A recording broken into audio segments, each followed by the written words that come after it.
Welcome to Nirmala accountancy classes. मेरा नाम मिथिलेश सिंह है। आज का टॉपिक है dissolution of a partnership firm memorandum balance sheet. कभी कभी क्वेश्चन में जो हमको अवेलेबल इंफॉर्मेशन है उसमें बैलेंस शीट के जो लायबिलिटीज़ के सारे आइटम हैं या एसेट के सारे आइटम हैं उनके बारे में हम लोगों को पूरी जानकारी, पूरा इन्फॉर्मेशन नहीं दिया जाता है, नहीं रहता है। और हमसे ये रिक्वायर किया जाता है कि हम डिसोल्यूशन के लिए जो आवश्यक अकाउंट्स है उसको बनाएं। तो ऐसी स्थिति में सबसे पहले अभी तक जो हम लोगों ने क्वेश्चन किया, जो भी क्वेश्चन डिसोल्यूशन पर किया है, हम लोगों ने देखा है कि हमारे पास एक कंप्लीट बैलेंस शीट होता था जिसमें लायबिलिटी साइड और एसेट साइड के सारे आइटम दिए होते थे और उनके जो वैल्यू होते थे वो इक्वल होते थे। मतलब जो एसेट साइड के वैल्यू होते हैं और लायबिलिटी साइड के वैल्यू जो होते थे वो दोनों इक्वल होते थे। लेकिन जो इस तरह इन्फॉर्मेशन हमको यहाँ वहाँ लिखा मिलता है उसमें कभी कभी ये होता है कि क्रेडिटर्स के बारे में तो हमको जानकारी होती है, कैपिटल के बारे में जानकारी होती है, लेकिन किसी भी एसेट के बारे में जानकारी नहीं होती है। कभी कभी ये होता है कि लायबिलिटी के आइटम्स के बारे में हमको जानकारी, कुछ आइटम के बारे में जानकारी होती है, एसेट के कुछ आइटम के बारे में जानकारी होती है, लेकिन सारी जानकारी नहीं होती है। तो या एसेट के बारे में सारी जानकारी हो सकती है, लायबिलिटी के बारे में कुछ छुटा हुआ है। तो ऐसी स्थिति में हमको डिसोल्यूशन के पहले एक मेमोरेंडम बैलेंस शीट बनाना पड़ता है और फिर उसको लेकर के हम डिसोल्यूशन की अकाउंटिंग के लिए आगे जो अवेलेबल इंफॉर्मेशन है उसके आधार पर आगे बढ़ते हैं। कभी कभी कैपिटल अकाउंट भी कंप्लीट नहीं होता है तो कैपिटल अकाउंट भी हम लोगों को डिसोल्यूशन के जो अकाउंट बना रहे हैं उसके पहले कैपिटल अकाउंट भी बनाना पड़ता है। तो कैपिटल अकाउंट जो हम लोग बिफोर डिसोल्यूशन बनाएंगे, अगर वो कंप्लीट नहीं है तो उसी तरह बनाए जाते हैं जैसे और उसे हम डिसोल्यूशन के बाद कैपिटल अकाउंट बनाते हैं, या पहले भी हम लोगों ने जो कैपिटल अकाउंट बनाया था उसी तरह बनाते हैं। अब हम एक डिस्क्रिप्शन देख लेते हैं मेमोरेंडम बैलेंस शीट के बारे में क्या है। Sometimes all the information about assets and liabilities of the balance sheet is not given. Then we have to prepare a memorandum balance sheet. We write all the available information on assets and liabilities side of the balance sheet. जितना information उपलब्ध है वो हम लिख देंगे asset side में और liability side में। If the total of the liabilities side is more than the asset side, the balancing figure on the asset side will be sundry assets. अगर लायबिलिटी साइड का बैलेंस ज़्यादा है तो वैसी स्थिति में एसेट साइड का जो बैलेंसिंग फिगर होगा उसको हम लोग एक अकाउंट में ट्रांसफ़र कर देते हैं जिसका नाम होता है सन्ड्री एसेट्स। सन्ड्री एसेट्स मतलब विविध प्रकार की संपत्तियाँ। If the total of the asset side is more than the liability side, the balancing figure on the liability side will be transferred to profit and loss account. कभी कभी ऐसा भी हो सकता है कि एसेट साइड का टोटल ज़्यादा है, लायबिलिटी साइड का कम है, लेकिन ये इस तरह के क्वेश्चन बहुत कम मिलते हैं, नहीं के बराबर मिलते हैं, 1% 2% मिलते हैं। तो वैसी स्थिति में क्या करते हैं हम, जो बैलेंसिंग फिगर है लायबिलिटी साइड का उसको प्रॉफिट एंड लॉस अकाउंट में जो क्रेडिट बैलेंस होता है, लायबिलिटी साइड में जो प्रॉफिट एंड लॉस अकाउंट का बैलेंस होगा तो वो क्रेडिट होगा। क्रेडिट बैलेंस होता है मतलब अनडिस्ट्रीब्यूटेड प्रॉफिट होता है पहले का, तो उसमें ट्रांसफ़र कर देते हैं। कभी कभी हम लोगों को कैपिटल अकाउंट भी कंप्लीट रूप से नहीं मिलता है, तो हमको कैपिटल अकाउंट भी वर्किंग में बनाना पड़ता है। कभी कभी मेमोरेंडम बैलेंस शीट सीधे सवाल में भी बनाने के लिए कहा जा सकता है, कभी कभी वर्किंग नोट में भी हमको बनाना पड़ता है। तो अब हम एक क्वेश्चन देखेंगे, क्वेश्चन देख करके हम लोग जो कॉन्सेप्ट है वो हमारा क्लियर हो जाएगा मेमोरेंडम बैलेंस शीट के बारे में, और फिर डिसोल्यूशन के बारे में, कि और जो अकाउंट बनाने हैं उनके बारे में।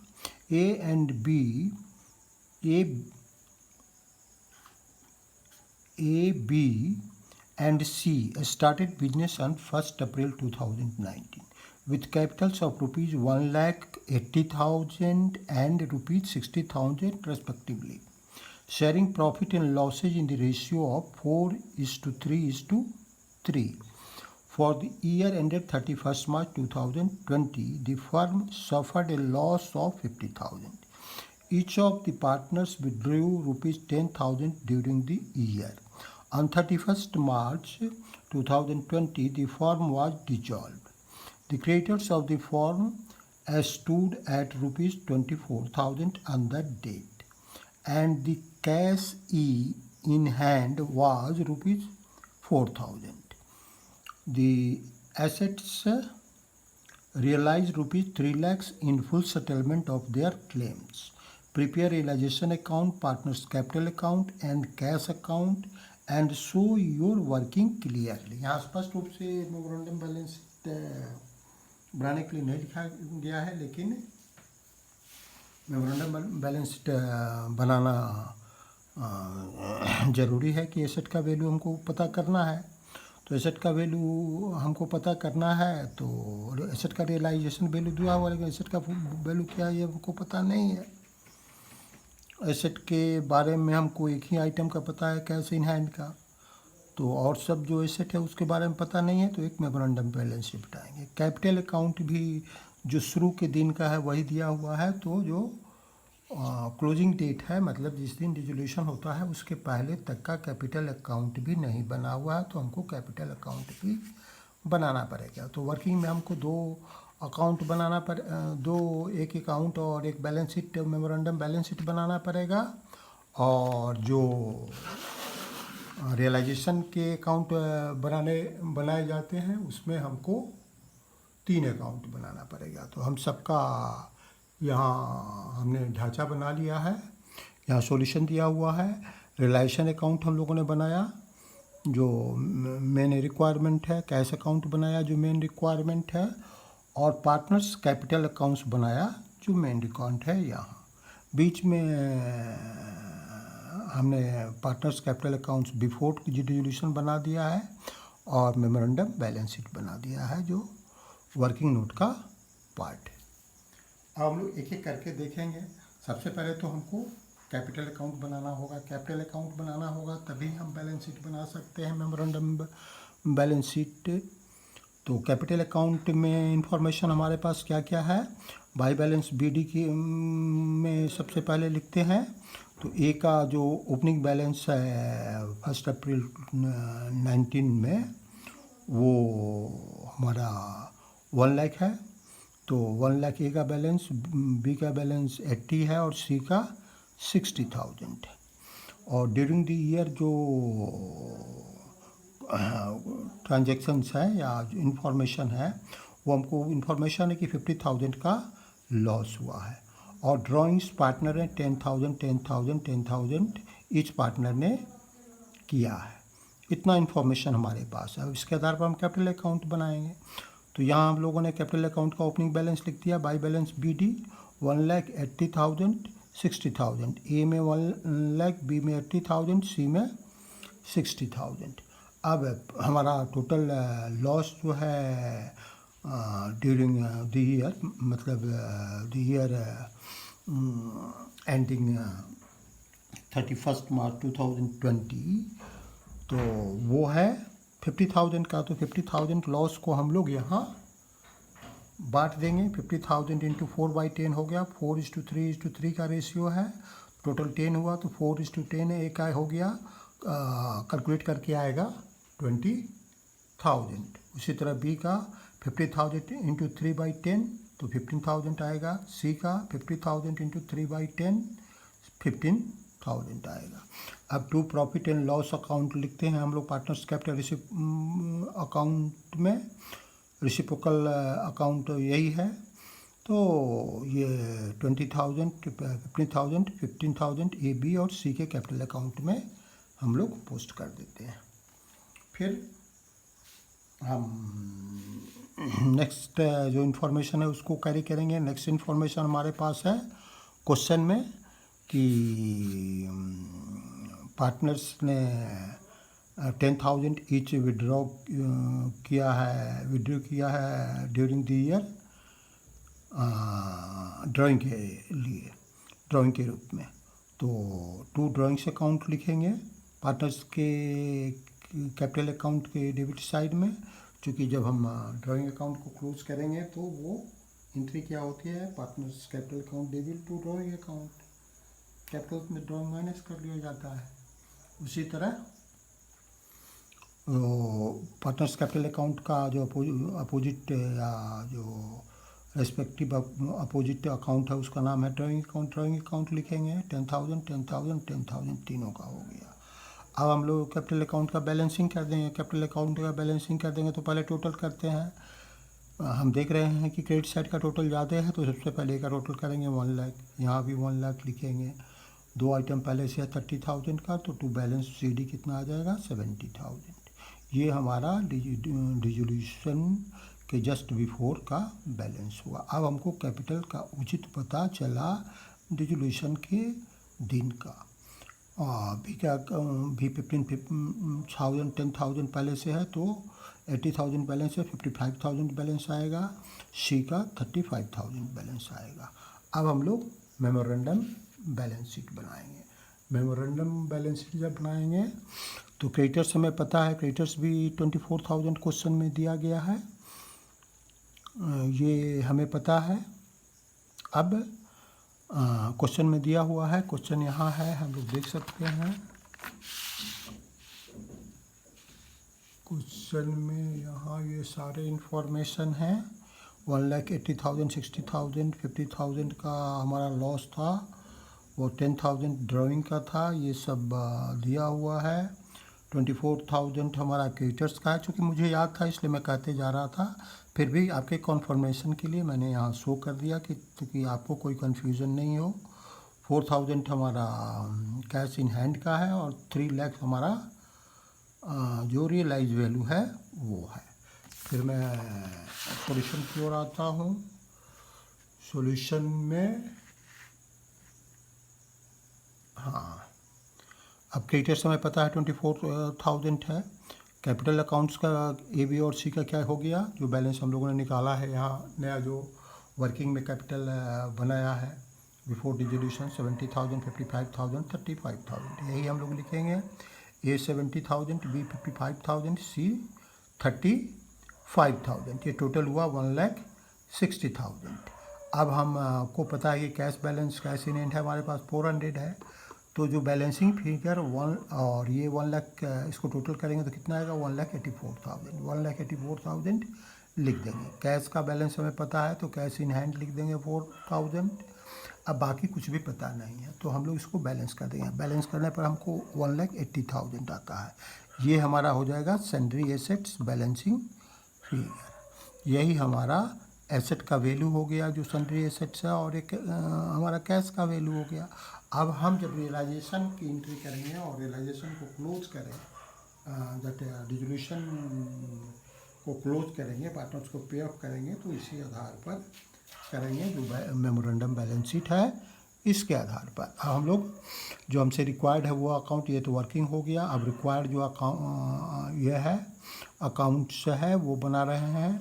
रियलाइजेशन अकाउंट सबसे पहले बनाएंगे, तो हम जानते हैं कि रियलाइजेशन अकाउंट में एसेट को डेबिट साइड में ट्रांसफ़र किया जाता है और रेस्पेक्टिव एसेट्स को क्रेडिट किया जाता है या है कैश और बैंक बैलेंस को छोड़ करके, या जो फिक्स्ड एसेट है उसको छोड़ करके। तो यहाँ ट्रांसफ़र करेंगे जो सन्ड्री एसेट्स है, एसेट का वैल्यू 1,80,000, तो टू सन्ड्री एसेट्स 1,80,000 80,000 करेंगे। इसके बाद हमको ये भी पता है कि हमारा जो क्रेडिटर्स है उसके लिए कितना पेमेंट किया जा रहा है, ये भी हमको बताया गया है।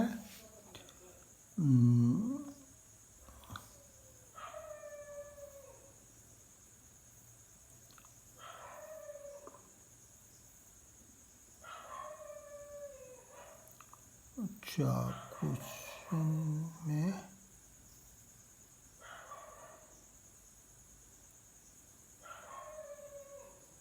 $4,000 creditors are defined estimated from the date. अच्छा, ये है कि ये क्वेश्चन में नहीं लिखा गया है, किसी कारण से हमने क्यों नहीं लिखा है। ठीक है, ये हम इंफॉर्मेशन हम लोग यहाँ दे देते हैं।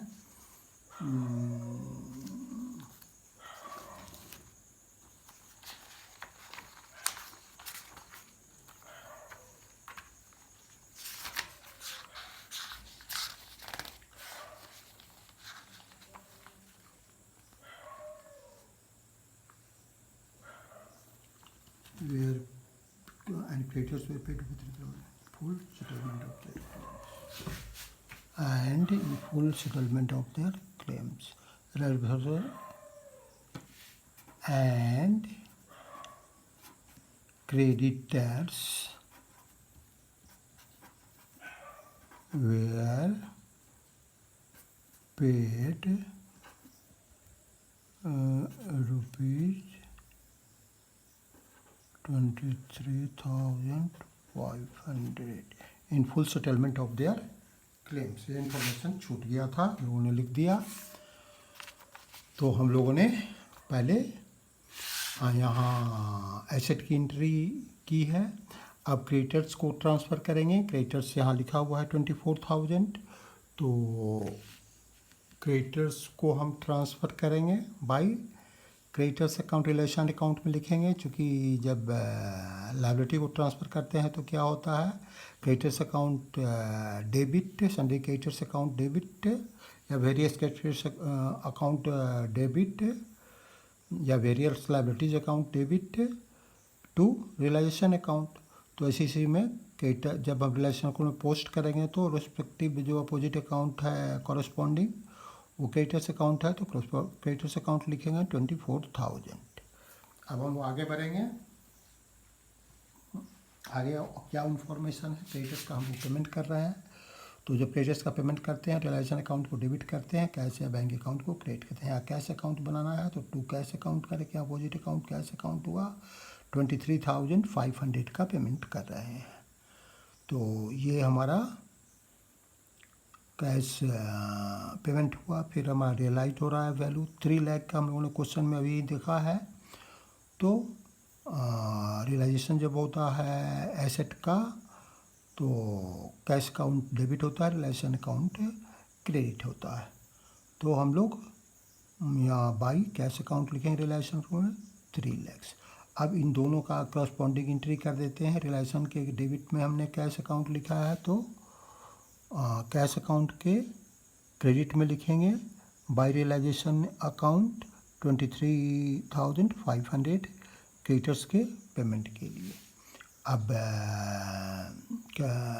कैश अकाउंट रियलाइजेशन के क्रेडिट साइड में है तो कैश अकाउंट के डेबिट साइड में लिखेंगे to realisation account assets realised value के लिए 3 लाख यहाँ लिख देंगे। फिर हम लोग आगे बढ़ेंगे।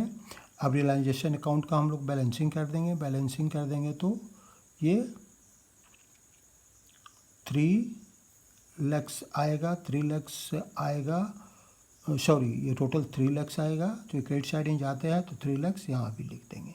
और फिर 2 आइटम पहले से हैं, उसमें से दोनों आइटम 3 लाख में से घटाएंगे तो बचेगा 1,20,500। यही हमको रियलाइजेशन पर गेन हुआ। अब इस गेन को पार्टनर्स में उनके प्रॉफिट शेयरिंग रेशियो, पार्टनर से कैपिटल अकाउंट में उनके प्रॉफिट शेयरिंग रेशियो में बांट देंगे। To gain transfer to capital accounts A, B and C। तो ए का आएगा 48,200, बी का आएगा 36,150 और सी का आएगा 36,150। कैसे आया? यहाँ प्रॉफिट का बंटवारा हमने किया है 1,20,500 इंटू 4/10, 48,200 आया। बी का 1,20,500 इंटू 3/10, 36,150 बी का आया। सी का 1,20,000 इंटू 3/10 रुपीज़ 36,150 सी का आया। अब हम रिलायंस अकाउंट को हमने क्लोज किया, हम पार्टनर्स कैपिटल अकाउंट बनाएंगे। पार्टनर्स कैपिटल अकाउंट का हम पहले जो बैलेंस है मेमोरेंडम बैलेंस अकाउंट में वो लिखेंगे। जो ओपनिंग बैलेंस है आफ्टर डिसोल्यूशन जो हम कैपिटल अकाउंट बना रहे हैं, तो बाई बैलेंस BD 70,000 है, 55,000 है, 35,000, 70,000, 55,000, 35,000। इसके बाद रियलाइजेशन का जो प्रॉफिट आ रहा है वो लिखेंगे बाई रियलाइजेशन अकाउंट 48,200, 36,150, 36,150। जब प्रॉफिट होता है तो हम जानते हैं कि क्या एंट्री करते हैं, realisation account debit to partners capital account. तो पार्टनर्स कैपिटल अकाउंट में देखें तो अपोजिट अकाउंट या रिसिप्रोकल अकाउंट का नाम हुआ रियलाइजेशन अकाउंट लिखा।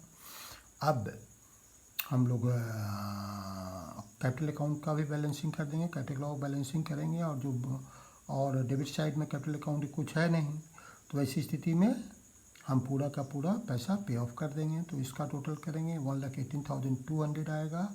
तो यहाँ टू कैश अकाउंट लिखेंगे। जब हम पेमेंट करते हैं तो क्या करते हैं, जब हम पेमेंट करते हैं तो पार्टनर्स को, तो पार्टनर से कैपिटल अकाउंट को डेबिट करते हैं, कैश अकाउंट को क्रेडिट करते हैं। जब कैश अकाउंट में एंट्री करेंगे तो पार्टनर्स कैपिटल अकाउंट का नाम लिखेंगे और कैश अकाउंट के क्रेडिट साइड में उस अमाउंट को लिखेंगे। तो पहले इस सबका टोटल कर लेंगे। ये 1,18,200 आया, ये 91,150 आया, ये 71,150 आया। तीनों को यहाँ लिख देंगे 1,18,200, 91,150, 71,150। इतना ही पेमेंट करना है चूँकि और कोई अमाउंट डेबिट साइड में है नहीं। तो 1,18,200, 91,150, 71,150 to cash account surplus paid. अब चूँकि कैश अकाउंट के थ्रू हम लोग पेमेंट कर रहे हैं तो यहाँ लिख देंगे बाई एज कैपिटल अकाउंट 1,18,200, बीज capital account 91,150, seize capital account 71,150। Total हमारा आएगा 3,04,000। डेबिट का भी टोटल आएगा 3,04,000। इस तरह हम लोगों ने मेमोरेंडम अकाउंट पहले बनाया, कैपिटल अकाउंट बनाया और फिर तीन अकाउंट जो बनाने थे वो बनाया। Thank you, see you again.